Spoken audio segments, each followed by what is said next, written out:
پاکستان کی اور ملک کی بدقسمتی ہے، ماضی میں بھی آئی ایم ایف بجٹ میں مداخلت کرتا تھا اور جو بجٹ بنتے آ رہے ہیں وہ آئی ایم ایف کی شرائط اور کنڈیشنز کے تحت بنتے آ رہے ہیں، لیکن 4-5 سال سے جب سے یہ حکومت عوام پر مسلط کی گئی ہے، آئی ایم ایف بجٹ بناتی ہے اور حکومت اپنی شرائط اور کنڈیشنز منوانے کے لیے منتیں ترلے کرتی رہتی ہے۔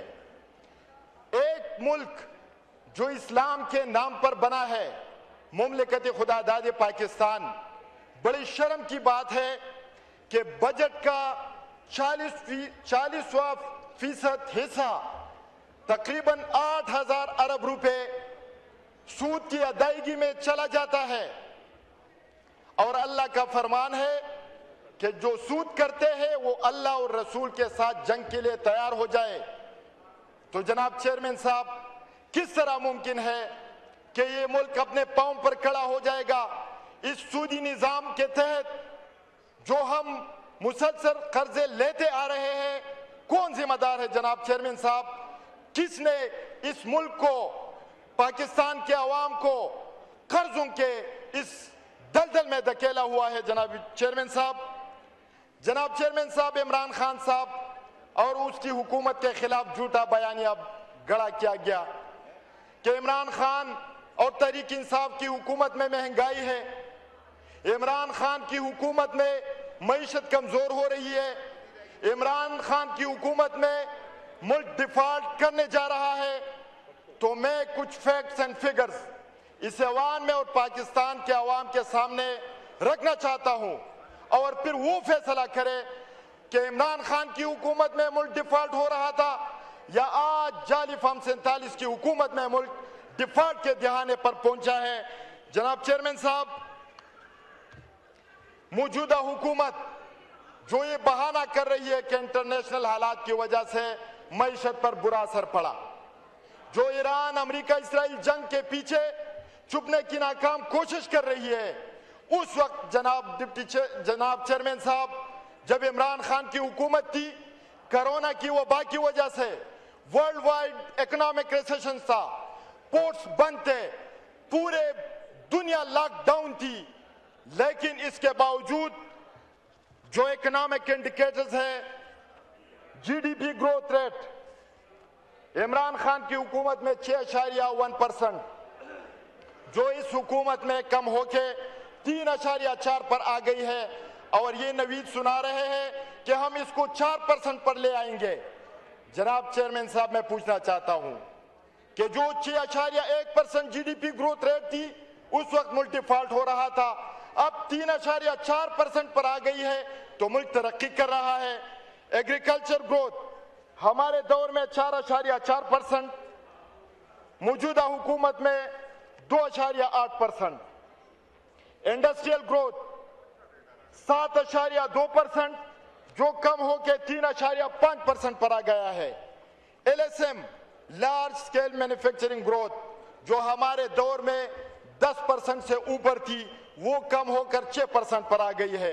ایکسپورٹ جو ہماری دور میں کرونا وبا کے باوجود $40 بلین پر پہنچ گئی تھی، اور اس میں 25% اضافہ ہو گیا تھا، موجودہ حکومت میں یہ کم ہو کر $22 بلین پر آ گئی ہے۔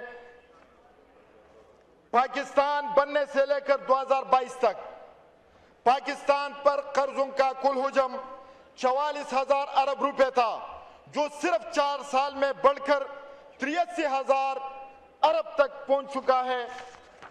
اس طرح جناب اسپیکر، پیٹرول کا ریٹ، بجلی کا ریٹ، قرضوں کا بوجھ، یہ سب آپ پاکستان کے عوام موازنہ کرے کہ ملک کو کس نے ڈیفالٹ کے دہانے پر پہنچایا تھا۔ جناب اسپیکر، ایک اور جو جناب موجودہ حکومت کی پالیسیوں نے ملک کو غربت کی دلدل میں دھکیلا ہے، اور موجودہ حکومت نے عوام کو غربت سے نکالنے کا جو فارمولہ بنایا ہے، بڑی شرم کی بات ہے جناب، غربت کا معیار موجودہ حکومت نے 8,500 ارب روپے مقرر کیا ہے کہ جو 8,500 روپے ماہانہ کماتے ہیں وہ غربت کی لکیر سے نیچے ہے، جو 9,000 کماتے ہیں وہ غربت کی لکیر سے اوپر ہے۔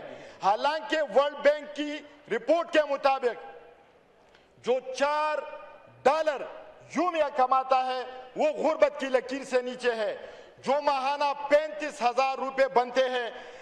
لہٰذا موجودہ حکومت نے اس معیار کو کم کر کے پاکستان کی 4 کروڑ عوام کو غربت کی لکیر سے اوپر کر دیا ہے۔ یہ ہے موجودہ تجربہ کار ٹیم کی معاشی پالیسیاں۔ اب جناب چیئرمین صاحب میں آتا ہوں ڈیولپمنٹ سیکٹر پہ۔ یہ بجٹ ڈاکومنٹس میں جو ہمیں اڑان پاکستان کا ایک پمفلٹ یا کتاب دیا گیا ہے، جناب چیئرمین صاحب بجٹ میں بجٹ کا صرف 5% حصہ ڈیولپمنٹ کے لیے رکھا گیا ہے۔ اڑان پاکستان میں تو انگریزی بہت اچھی لکھی گئی ہے لیکن اس کا حقیقت سے دور کا واسطہ بھی نہیں ہے۔ 5% پر ایک ملک کس طرح ترقی کر سکتا ہے؟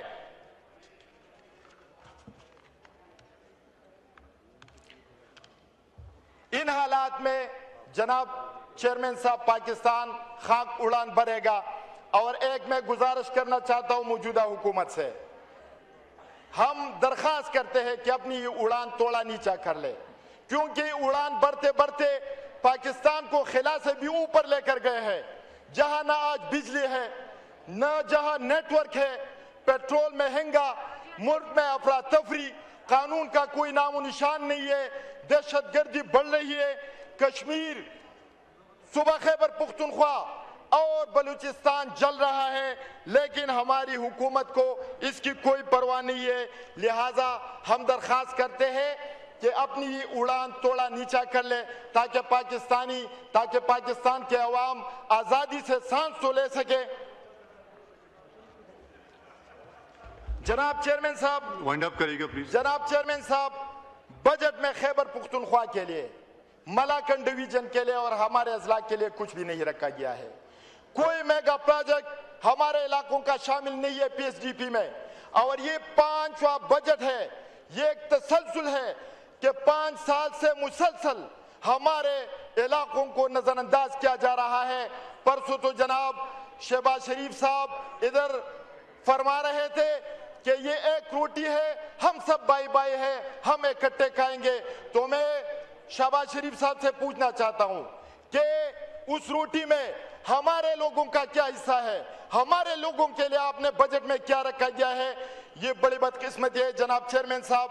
اگر ہمارے علاقے کے لوگ، اگر ملاکنڈ ڈویژن کے لوگ، اگر خیبر پختونخوا کے لوگ پی ایم ایل کو ووٹ نہیں دیتے تو اس کا یہ مطلب نہیں کہ ہم پاکستانی نہیں ہے، ہم محب وطن پاکستانی ہے جناب چیئرمین صاحب۔ اور اس قومی خزانے پر جتنا حق لاہور کے لوگوں کا ہے اتنا حق ملاکنڈ ڈویژن اور دیر کے لوگوں کا بھی ہے جناب چیئرمین صاحب۔ میں وائنڈ اپ کر رہا ہوں جناب چیئرمین صاحب۔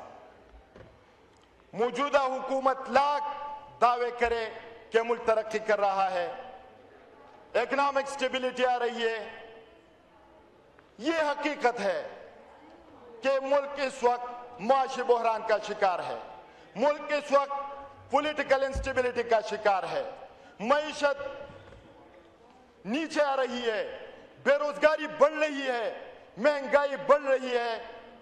ہم عرض کرنا چاہتے ہیں جناب چیئرمین صاحب، ملک کی ترقی پولیٹیکل سٹیبلٹی کے بغیر نہیں ہو سکتی، اور اکنامک سٹیبلٹی کے لیے پولیٹیکل سٹیبلٹی انتہائی ضروری ہے۔